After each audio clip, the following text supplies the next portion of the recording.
Hello, thank you for joining me once again. As ever, it's much appreciated. Please do feel free to comment. Do tick a like. If you haven't already done so, please subscribe to my channel.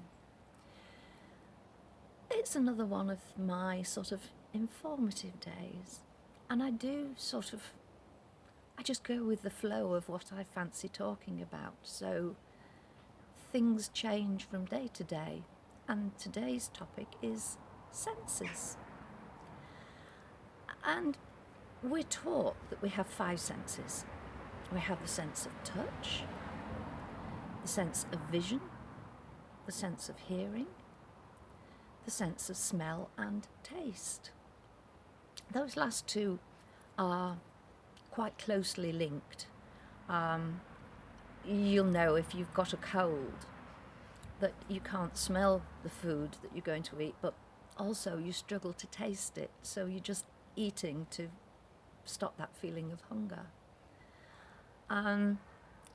They all sort of link in with one another, and we use various senses for taking in information, such as the flowers behind me. My dominant way of taking in that information is through my eyes. If they were highly scented, then I would use my sense of smell as well. But I can also use my sense of touch, and that adds a deeper experience rather than just looking. So those are the 5 generally accepted senses. But there are, in fact, currently 3 others.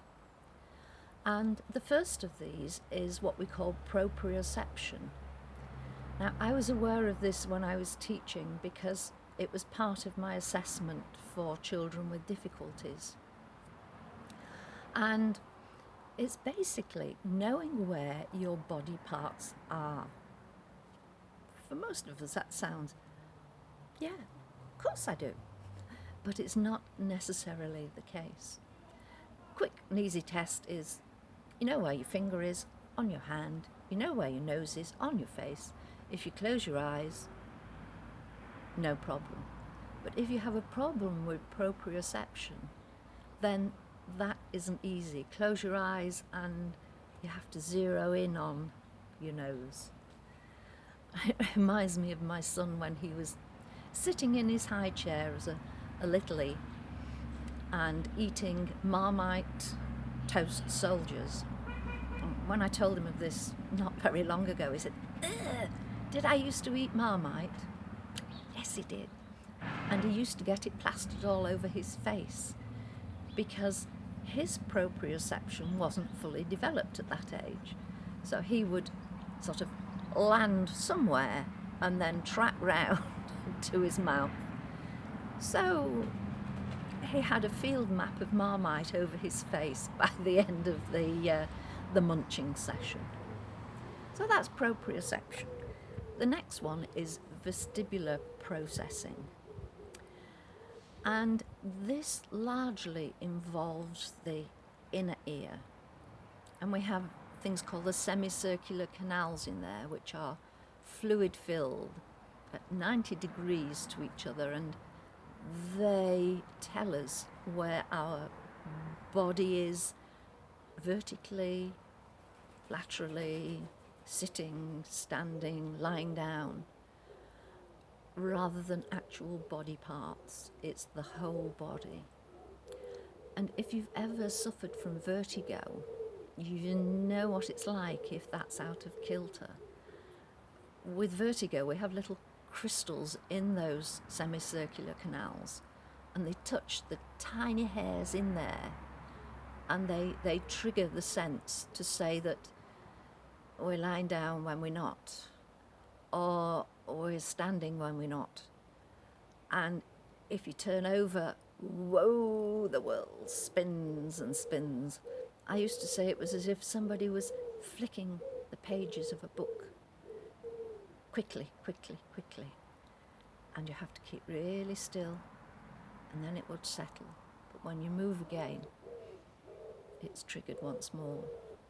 So now, fortunately, I have exercises to do to kick those crystals into a part of the semicircular canals where they can't be mischievous.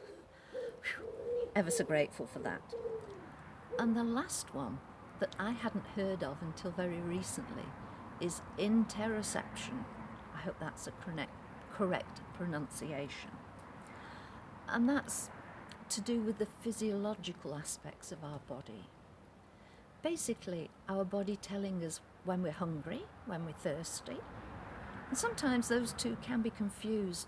Sometimes we can think we're hungry, whereas actually we just need to take in more fluids. Tells us when we need to go to the loo. So again, something that has to develop. We're not born with it fully functioning. We have to develop it because, of course, children as babies don't know when they need to go to the loo. But those are the now recognised 8.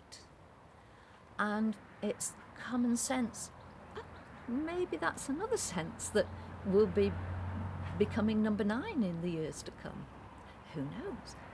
It's common sense that if any of these are out of kilter, then it affects our physical body, our mental health, and also our emotional health.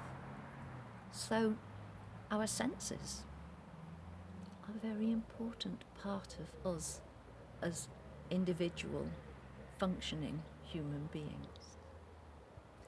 So on that note, I will leave you to get on with the rest of your day, but have a think about your senses. Try and click some more of those first 5 into being, and don't just accept that, yeah, you can look at a flower. Make it more meaningful by having a sniff, see if there's a scent, of touching it and feeling the smooth petals. Ooh, and the rather velvety centre. Thank you for listening. Take care, and I'll look forward to speaking to you tomorrow. Bye.